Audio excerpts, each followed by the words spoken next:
வணக்கம் மக்களே, இன்றைக்கி ஒரு வெஜ் கொத்து வெயிட் லாஸ் வெஜ் கொத்து ரெசிபி பார்க்கலாமா? இதுக்கு முதல்ல நாங்கள் ஒரு பேட்டர் ரெடி பண்ணணும்.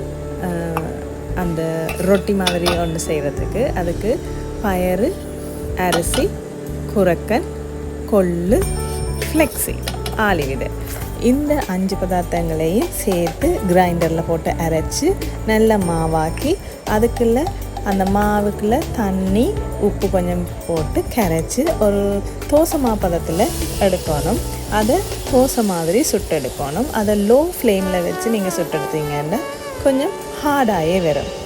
அதாவது ரொட்டியும் இல்லை தோசையும் இல்லை என்ற ஒரு பதத்துக்கு வரும். அதை பிறகு நல்லா வாட்டி எடுத்துட்டு சின்ன சின்னதாக சாப் பண்ணி வைக்கணும்.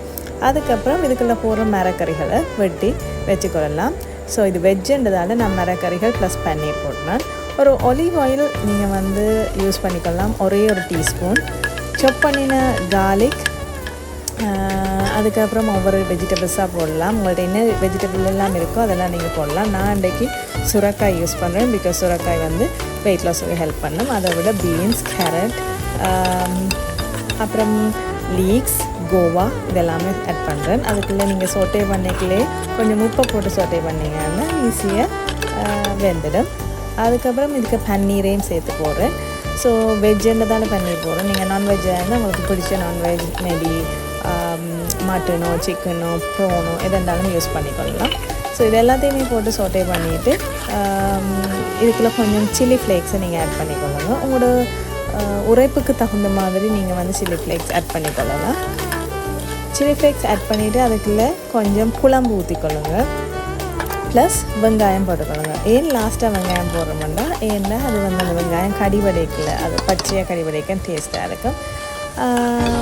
இதுக்குள்ளே அப்புறம் சாப் பண்ணின ரொட்டி அது எல்லாத்தையுமே போட்டு கொஞ்சம் குழம்பு ஏதாவது மரக்கறி குழம்பு இருந்தால் அதையும் ஆட் பண்ணிக்கொண்டு டொமேட்டோ சோஸோ சில்லி சோஸ் போட்டுக்கொள்ளலாம்.